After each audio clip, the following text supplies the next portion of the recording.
Good morning dear student और मेरे प्यारे दोस्तों। तो आज टीचिंग सीरीज का, जैसे मैंने कहा कि this is channel related to the mathematics और इस चैनल में आपको क्लास 3rd से लेके और एमएससी और इंजीनियरिंग मैथमेटिक्स तक के वीडियोस मिलेंगे। हर सब्जेक्ट का कलेक्शंस है और आपको पूरा सिलेबस हम बीएससी का, 12th का, इंटर का, हाई स्कूल का प्रोवाइड कराएंगे। साथ ही साथ जो बच्चे बीएड कर रहे हैं, जो डीएलएड कर रहे हैं, जो बीटीसी कर रहे हैं, तो उनके लिए भी मैं मैथमेटिकल मेथड्स फिर गणित किस तरीके से पढ़ाया जाए, ये बहुत इंपॉर्टेंट है। क्योंकि मेरा हमेशा मानना रहा है कि गणित विषय जो है वो पढ़ाने पर बहुत कुछ डिपेंड करता है। क्योंकि बच्चे और समाज के बीच में एक धारणा है कि mathematics is a hard subject, but mathematics hard नहीं है, वो हमारे पढ़ाने के तरीकों से क्या हो गया है, हार्ड हो गया है। एक्चुअली इसका जो एब्स्ट्रैक्ट नेचर होता है, एब्स्ट्रैक्ट नेचर जो अमूर्तता है मैथ्स के अंदर, वो इसको क्या करती है, हार्ड बनाती है। लेकिन आपके अंदर वो एबिलिटी है कि आप एब्स्ट्रैक्ट को कॉन्क्रीट करने की जो आपकी क्षमता है, यानी अमूर्त को मूर्त में बदलने आपके अंदर कितना टैलेंट है, वो as a maths teacher plays a important role, very important role play करता है एज अ मैथ्स टीचर, कि आपके अंदर वो योग्यता है कि नहीं है कि आप अमूर्त को मूर्त में कन्वर्ट करने के लिए क्या प्रयास कर सकते हो। तो मैंने जैसा बताया, इससे अर्लियर वीडियोस में भी बताया था, जो मैं इंटीग्रेटेड लर्निंग पर था, कि मैथ्स टीचिंग का एक जो बेसिकली फॉर्मूला भी है ELPS। Okay guys, this is ELPS, this is very important formula भी है। तो E मींस एक्सपीरियंस हो गया, L मींस लैंग्वेज, और P मींस पिक्चर, और S माने that is symbol. Okay guys, so E माने अनुभव, एक्सपीरियंस। बच्चे के बहुत सारे अनुभव होते हैं हर चीज के बारे में, उन अनुभवों को आपको भाषा में बदलना है, भाषा को चित्रण करना है, भाषा का चित्रण करना है, और उस चित्रण का फिर रूपण करना है, या एक प्रतीक उसको देना है, या एक सिंबॉलिक नोटेशन उसको देना है। तो इस पे बात करेंगे, हम कर रहे हैं, इससे पहले वीडियो में मैं इस पे बात कर चुका हूं। अब मैं जो कह रहा हूं कि गणित शिक्षण विधियां, तो एक, क्योंकि this is basically 1 to 8, okay guys, that is elementary level के लिए, या जो 9th 10th में गाइस बीएड करते हैं, 9th 10th की जो एजुकेशन है, जो हम बीएड कर रहे हैं, या हमारा बीटीसी है, या अब तो बीटीसी स्पेशल डीएलएड है, या डीएलएड है, डिप्लोमा इन एलिमेंट्री एजुकेशंस, तो वो जो है उस पर रिलेटेड टीईटी है, सीटीईटी के एग्जाम आप लोग देते हैं, तो उसमें इन टाइप के क्वेश्चंस पूछे जाते हैं। क्योंकि जो मेथोडोलॉजी बेस्ड क्वेश्चंस होते हैं कि इस चीज को पढ़ाना है तो किस तरीके से पढ़ाओगे, तो उस पर मैं बात करूंगा। तो उससे पहले मैं आपको कुछ चीजें बता रहा हूं कि मैंने कहा अनुभव है, भाषा है, चित्रण है और रूपण है। हर बच्चे के पास ये लाइन आपको ध्यान रखनी है, ELPS। क्योंकि जैसे मैं अब आपको कुछ एग्जांपल दे रहा हूं, जैसे आप समझिए, जब हम छोटे थे तो मैं देखता था क्लास में हम पढ़ते थे, या हमारे कुछ अनुभव थे, तो मैंने एक चीज नोटिस करी। फॉर एग्जांपल मैं आपको एक छोटा सा एग्जांपल दे रहा हूं, बहुत छोटा सा एग्जांपल है, आप यहां से देखिए, दिस इज 1 2, ओके गाइस, ये क्या है, 1 2 एंड 3, फॉर एग्जांपल 1 2 3 है, ठीक है ना, 1 2 3 है। तो अब आपको कहा मैंने कि यार ये जो है, इसका जो मीडियन जो है वो बताइए, या माध्यिका जिसको आप बोलते हैं, हिंदी में क्या बोलते हैं, माध्यिका, ओके गाइस। सो आपने कहा 1 2 3, क्लियर है, तो बीच में 2 पढ़ रहा है, तो आपने कहा सर मीडियन माध्यिका 2 हो गई। अब आपने कहा 1 2 3 4, ओके गाइस, ठीक है। तो आपने क्या करा, दिस इज 2 3, देख रहे हो आप। अब बीच की लड़ाई इन दो के बीच में है, दैट इज 2 और 3 के बीच में, तो आपने क्या करा, 2 + 3 divided by 2, that is 5/2, and that is 2.5, कितना आ गया, दैट इज 2.5 आ गया, ओके। एंड अब देखिए आप 1 2 3 4 5, ओके गाइस। तो अब आपको फिर मीडियन को सेलेक्ट करने में ज्यादा दिक्कत नहीं आई, ये 1 2 इधर कर दिए, 4 5 इधर कर दिए, तो ये सेंटर वैल्यू है, सो मीडियन कितना हो गया आपका पास, दैट इज 3 हो गया, क्लियर है। नाउ वी हैव, अब आपने क्या करा, this is 1, this is 2, this is 3, this is 4, this is 5, this is 6. Now once again, दो इधर हो गए, दो इधर हो गए, इन दो में कंपटीशन है किसके बारे में? बीच की वैल्यू के बारे में. So what we can do, this is 4 plus 2 divided by 2, that is 7 by 2 is equal to 7 by 2 is equal to 3.5. So what, why I am giving such example? मैं ये एग्जाम्पल क्यों दे रहा हूँ आपको? मैं एक एग्जाम्पल इसलिए दे रहा हूँ कि मैथ्स में मेथोडोलॉजी बहुत इंपॉर्टेंट रोल प्ले करती है. ये चीजें बच्चे के अनुभव हैं, ये बच्चा जानता है, ये बच्चे के पास एक्सपीरियंस है कि यार ऐसे बांटते हैं कि मतलब अगर 3 लोग हैं तो अगर ये बीच में खड़ा कर रखा है तो इधर वाला हो गया, इधर 3 बीच वाला हो गया. ये उसके एक्सपीरियंस है, उसको अनुभव है इन चीजों का. अब आपने क्या करा, उन अनुभवों का यूज करके आपने बता दिया, लेकिन अब आपको उस फॉर्मल मैथमेटिक्स में आना है. किसमें? सिंबॉलिक मैथमेटिक्स में आना है. So if you want to इसको किसमें लाना चाहते हैं? सिंबॉलिक मैथमेटिक्स में लाना चाहते हैं. सो देन व्हाट, अब आप यहाँ पे लिखते हैं कि इसके लिए आपने फॉर्मूला बना दिया कि that is n plus 1 by 2h term. Okay guys, n plus 1 by 2h term आ गया. n means the number of terms you have, 1 2 3. how many terms you have? 3 terms you have. it means in this case n is equal to कितना है? 3 है. so that is n is equal to 3. so 3 plus 1 by 2h term, 3 plus 1 by 2h term, so that is 4 by 2h term. so it means what? second term. कितना आ गया? second term. तो आपने देखा first second term क्या था इसका? 2. so your answer is 2. okay guys, अब आप यहाँ आए तो यहाँ के लिए आपने क्या फॉर्मूला बना दिया? that is n by 2h term, n by 2h term plus क्या हो जाएगा? n by 2 plus 1h term, 1h term by 2. Okay, सो क्या हो गया? n by 2h term, n by 2 plus 1h term by 2. so it means what? कि n by 2 का मतलब हो गया number of terms you have 4, 1 2 3 4 terms है. सो 4 by 2 यानी सेकंड टर्म, और 4 by 2 second plus 1 third term. Third term third ही है यहाँ. 2 plus 3 by 2 that is 5 by 2 means 2.5. कितना हो गया? that is 2.5. okay guys, so what, क्यों बताया मैंने आपको? तो आपके पास मेथड है इंडक्टिव या जिसको आप क्या बोलते हैं? आगमन विधि. क्या बोलते हैं?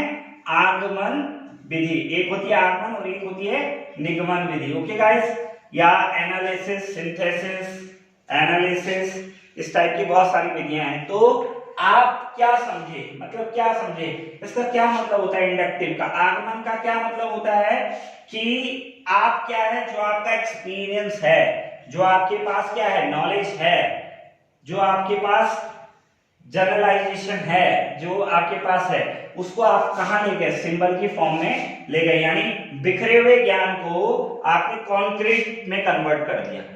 ओके, समझ में आ रहा है ना? General to formula. आप कहां गए? जनरल से कहां चले गए? आप फॉर्मूले पे चले गए. कहां पर चले गए? आप फॉर्मूले पे चले गए. चले गए कि नहीं चले गए? This is common knowledge of a guys and this is the specific formula we have. यही तो है आपके पास स्पेसिफिक फॉर्मूला. तो ये क्या हो गया कि आप जनरल नॉलेज जो था बच्चे का, उससे आपने उसको स्पेसिफिक लाया. और ये लाया नहीं, ये बच्चा खुद आइडिया लगाएगा कि सर ऐसा भी तो हो सकता है कि ऐसा ऐसा आप लिख रहे हो तो इसको ऐसा लिख दूं मैं, कि ये बार बार एक रिजल्ट, इतनी पावर बच्चे को, इतना एनवायरनमेंट बच्चे को, इतना करीब जो क्लासरूम में एनवायरनमेंट प्रोवाइड करना है कि वो बच्चा इस तरीके से इस तरीके को खुद डिसाइड कर पाए. और हम लोग क्या करते हैं, जो बेसिकली आवर टीचिंग मेथोडोलॉजी, हम पहले ये बता देते हैं और तब बच्चे से ये फॉर्मूला निकलवाते रहते हैं, सॉल्व करवाते रहते हैं. तो बच्चे ने उसको सीखा नहीं, बच्चे ने एक पैटर्न को पकड़ लिया. तो लेकिन इसमें क्या है, बच्चा पैटर्न के साथ खेल रहा है और उस पैटर्न को बच्चे ने स्पेसिफिक किसमें कन्वर्ट कर दिया? एक फॉर्मूले में कन्वर्ट कर दिया. तो ये एक तरीके से क्या हो गया? दिस इज इंडक्टिव मेथड, आगमन विधि. और निगमन क्या होता है? निगमन होता है जब आपको फॉर्मूला बता दिया जाए और with the help of the formula you are going to solve the calculation. तो वो क्या है? निगमन विधि है. वैसे निगमन विधि जो है एलिमेंट्री क्लासेस में उतनी सक्सेसफुल नहीं है. जो नए जो नवाचार शिक्षा में हो रहे हैं, जो एनसीएफ कहता है नेशनल करिकुलम फ्रेमवर्क 2005, और अब जो नई एजुकेशन पॉलिसी आ रही है तो उसका नया एनसीएफ आएगा, तो वो बेसिकली इस चीज पे ध्यान देता है कि बच्चे के पास जो अनुभव हैं, बच्चे के पास जो एक्सपीरियंस है, this is all about the experience of the student. उस एक्सपीरियंस को आप भाषा में कन्वर्ट करिए कि बच्चे, माध्यिका का मतलब क्या होता है, बीच वाला नंबर, इसको आपने पहले आरोही क्रम में लगाना है और फिर जो बीच का नंबर है वो माध्यिका हो गया, और उस भाषा का आपने चित्रण किया और उसको फिर एक सिंबॉलिक फॉर्म में आपने क्या कर दिया, कॉन्क्रीट कर दिया, जो सिंबॉलिक नोटेशंस दे दिया। सो दैट इज व्हाट, यही तो कह रहा है एनसीएफ 2005 कि यार बच्चे के अनुभवों का यूज करिए आप as a maths teacher, as a किसी भी सब्जेक्ट के टीचर आप हैं तो आप बच्चे के अनुभवों को इंपॉर्टेंस दें। मैं आपके बीच में एक दो एग्जांपल और रख रहा हूं तो आपको और क्लियर होगा। ये बहुत इंपॉर्टेंट है व्हाइल टीचिंग मैथमेटिक्स की मेथोडोलॉजी, क्योंकि मैथ्स उतना कठिन विषय नहीं है जितना हमने उसको बना दिया। तो मैंने बताया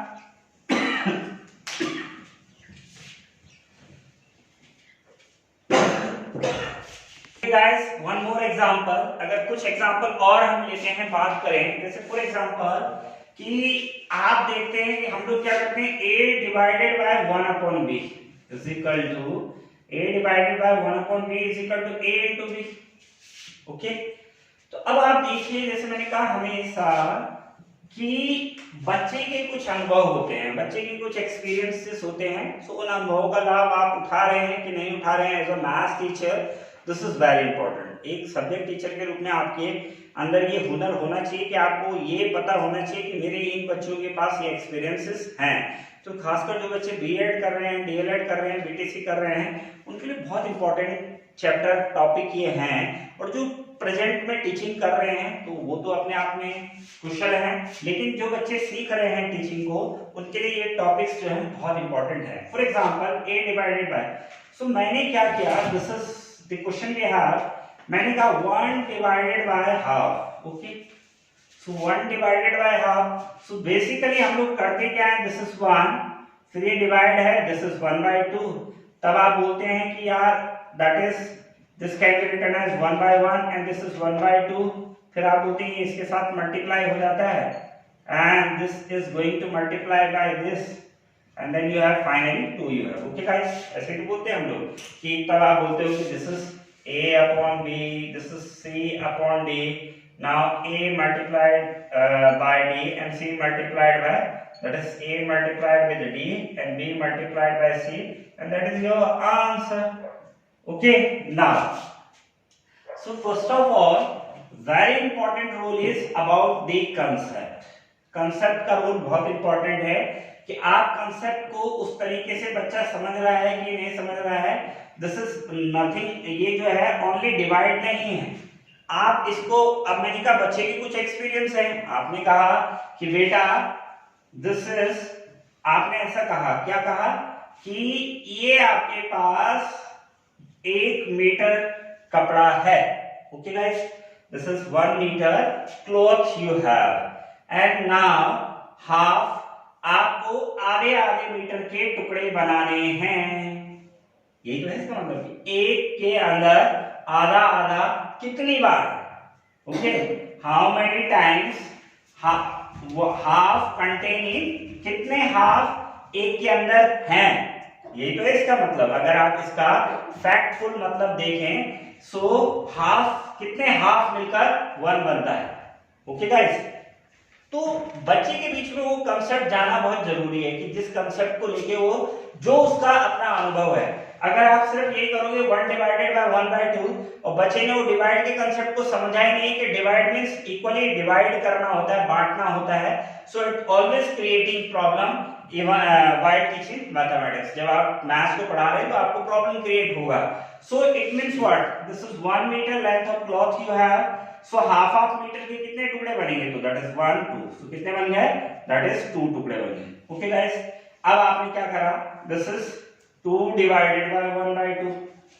okay, so now this time we have, आपकी बार आपके पास कितना है, 2 मीटर है, तो 2 मीटर के कितने टुकड़े बनेंगे, दैट इज एक आधे आधे मीटर के, हाफ मीटर के कितने टुकड़े बनेंगे, एक टुकड़ा ये हो गया 1, एक टुकड़ा ये हो गया, दिस इज 1 1, तो 1 2 3 कितने टुकड़े बन गए, दैट इज 4 बन गए। ओके गाइस, फिर you have for example 3 divided by 1 by 2, it means what, the 3 meter cloth you have this time 3 metre, 3 metre कपड़ा है, आधे आधे मीटर के कितने टुकड़े बनेंगे, आधे आधे मीटर के कितने बनेंगे, दैट इज 6 बनेंगे। आराम से समझ लें, 3 मीटर है इसलिए मैं अलग अलग रख रहा हूँ, 1 मीटर ये, 1 मीटर ये, and this is 1 metre 1 metre 1 metre 1 metre, and then half metre के कितने पीसेस बनेंगे, so 2 piece 2 piece 2 piece, so totally 6 piece you have, okay guys, and then 4 divided by 1 by 2, this time how many pieces we have, 1 meter के 4 pieces you have, okay guys, and now half meter के कितने piece बनेंगे, that is 8 piece बनेंगे, how many pieces you have, 8 piece, so what do you mean, क्या मतलब निकला इसका, so can you say that कि बच्चा जनरलाइज नहीं कर सकता कि सर आप तो हर बार एक ही चीज कर रहे हो, this going to multiply with this multiply with this, अरे 2 का 1 से इंटू कर रहे हो तो 2 आ रहा है, 2 का 2 से इंटू कर रहे हो तो that is 4 आ रहा है, 2 multiplied by 3 you will get 6, 2 multiplied by 4 you will get 8, okay guys, यानी जो पहला था तो ये कैसे आ रहा था, ये आ रहा था 2 into 1, okay, then this is, ये कैसे आ रहा था 2 into 2, ये क्या आ रहा था, this is 2 into 3, and this is ये कितना आ रहा था, दिस इज 4 into 2, ओके, सो अब बच्चा कहेगा सर ऐसा भी तो हो सकता है, this is a divided by 1 upon b is equal to a into b, so what is this, so this is inductive, inductive means कि भैया बच्चे के जो नॉलेज था, जो बच्चे के पास पहले से नॉलेज था वो आपने यूज करा और उस नॉलेज से आप किस पे आ गए, आप उस स्पेसिफिक फॉर्मूले पे आ गए जो आपको चाहिए था, तो ये है क्या है, ये इंडक्टिव मेथड है, क्या है, इंडक्टिव, और उल्टा जाएंगे आपकी इस फॉर्मूले से सीधा सवाल सॉल्व करेंगे तो वो क्या हो जाएगा, दैट इज डिडक्टिव मेथड हो जाएगा, तो यानी this is inductive and this is deductive, का मतलब इसकी रिवर्स प्रोसेस, अरे जो इंडक्टिव की रिवर्स प्रोसेस है कि जो एक्सपीरियंस से आप फॉर्मूले पे पहुंच रहे हैं, the experiences you have and now you will reach to formula, वो तो क्या होगा इंडक्टिव, एंड व्हेन फॉर्मूले से आप कैलकुलेशन करोगे, जब आप फॉर्मूले से कैलकुलेशंस करोगे तो वो क्या हो जाएगा, दैट इज डिडक्टिव हो जाएगा, ओके गाइस, ये हो जाता है इंडक्टिव, एक होता है इंडक्टिव और एक होता है डिडक्टिव, एक होता है इंडक्टिव का मतलब आगमन, ओके, एंड दिस इज, इसका मतलब होता है निगमन, निगमन का मतलब है कि फॉर एग्जांपल मुझे पता है कि a प्लस बी का होल स्क्वायर क्या होता है, a square plus 2ab plus b square, okay, तो अब मुझे 2 प्लस 3 का स्क्वायर की वैल्यू निकालनी है तो मैं इसमें वैल्यू लगाऊंगा, लेकिन इंडक्टिव में क्या होता है, आप यहां से इस फॉर्मूले पे पहुंचेंगे, क्लियर है, ओके गाइस, तो दिस इज द वे जो मैंने बताया इंडक्टिव और डिडक्टिव, यानी जब आपको पता है कि जो आपको पता है ज्ञान, जो आपके पास नॉलेज ऑलरेडी है, उससे अगर आप अज्ञात की ओर जाएंगे, ठीक है, सो वो मेथड आपका क्या हो गया, दैट इज इंडक्टिव मेथड हो गया, क्या हो गया, इंडक्टिव मेथड हो गया, कि आपके पास जो ज्ञात था उससे आप कहां की ओर गए, अज्ञात, यानी known to unknown, known to unknown, जो आपको नॉलेज है, ये तो आपके पास है नॉलेज क्योंकि आपका एक्सपीरियंस है, आपको पता है कि 1 मीटर कपड़े के हाफ मीटर के कितने टुकड़े बनेंगे, वो नॉलेज आपके पास ऑलरेडी है, सो जो नॉलेज जो आपका नोन है टू अननोन, नोन से known to unknown, known to unknown, यानी जो आपको पता है वहां से अननोन में जाने का जो प्रोसेस है उसको क्या बोलते हैं, that process is known as, क्या बोलते हैं उसको, कौन सा मेथड बोलते हैं, that is inductive, and the deductive is the reciprocal of this, अगर अननोन से नोन की ओर जाओगे तो तब वो क्या हो जाएगा, दैट इज डिडक्टिव मेथड हो जाएगा। सो टीचिंग मेथोडोलॉजी एक बहुत इंपॉर्टेंट रोल प्ले करती है मैथ शिक्षण में। इसी में अगर मैं आपको एक छोटा सा एग्जांपल और देता हूं आपको, अगर आप इसको भी समझेंगे तो बहुत आपको लगेगा कि हाँ, इस तरीके से चीजों को अगर रखा जाए तो आपको ज्यादा बेटर रिजल्ट मिलेंगे। फॉर एग्जांपल ये है आपके पास, ओके गाइस, ये सिलेंडर है और सिलेंडर का total surface area, okay, total surface area कितना होता है इसका, that is 2 pi r h plus pi r square plus pi r square, so 2 pi r h plus 2 pi r square, okay, so 2 pi r we have and 2 pi r आपने common ले लिया तो ये कितना हो जाएगा, this is h plus R. So हम कैसे पढ़ते थे टोटल सरफेस एरिया, हम ये फॉर्मूला पढ़ते थे सीधा, फिर टोटल सरफेस एरिया ये होता है। लेकिन अगर आप इसी चीज को बच्चे को ऐसे बताएं कि this cylinder can be divided into 3 parts, okay, first part, second part and this is third part here, okay guys, and we know that this is circle, so area of this is pi r square, okay। अब ये क्या बन जाएगा, ये क्या बन जाएगा, इसकी लेंथ है h, इसकी लेंथ कितनी है h है, और इसकी ब्रेड्थ कितनी है, ब्रेड्थ कितनी है इसकी 2 पाई r, ओके। तो इसका एरिया कितना आ गया पाई r स्क्वायर, क्योंकि होता तो एरिया वही है, लेंथ इनटू ब्रेड्थ, तो इसकी लेंथ कितनी है, लेंथ है इसकी h और ब्रेड्थ कितनी है इसकी, दैट इज 2 पाई r, और ये कितना हो गया, देन वंस अगेन ये कितना हो जाएगा, दिस इज पाई r हो जाएगा, क्लियर है। सो पाई r स्क्वायर, अब आप इनको ऐड कर दीजिए तो कितना हो जाएगा pi r square plus 2 pi r h plus pi r square. So आप इतना रखाइए कि this is total surface area. So बच्चा समझने में आसानी करता है कि ये अगर ये सिलेंडर है तो एक इसका ये बेस है, एक इसका ये बेस है, और ये इसका कर्व सरफेस एरिया है, this is curve surface area of this cylinder. So इसका एरिया प्लस इसका एरिया प्लस इसका एरिया जो हो जाएगा that is total surface area हो जाएगा। सो इट मींस व्हाट, बच्चे को ज्यादा समझ में आएगा। अगर आप ऐसा फॉर्मूला लिखेंगे तो बच्चे को प्रॉब्लम्स आएगी, क्रिएट करता है बच्चा, याद करता है 2 pi r h plus r, 2 pi r h plus, where h is length of this cylinder, r is the radius of the इसका सर्कल का, ये जो सिलेंडर का। सो इट मींस व्हाट, ये देखिए आप तो बच्चे को आइडिया कि अच्छा इसके 3 हिस्से होते हैं, एक हिस्सा ये है, ये बीच वाले का 2 पाई r h है, इस वाले का पाई r स्क्वायर है, इस वाले का पाई r स्क्वायर है, तो तीनों को ऐड कर दिया तो तब टोटल सरफेस एरिया बना। और कर्व्ड का मतलब है जो आपको कर्व्ड दिखता है, सामने से दिखता है, that is curve surface area. So this is the methodology of teaching of mathematics. So I hope आप लोगों को समझ में भी आएगा, पसंद भी आया होगा। सो प्लीज गाइस चैनल को सब्सक्राइब जरूर करिए और बेल आइकन पे दबाइए और इसको शेयर करिए अपने मैक्सिमम दोस्तों फ्रेंड से, डिस्कस करिए और लाइक करिए। Thank you.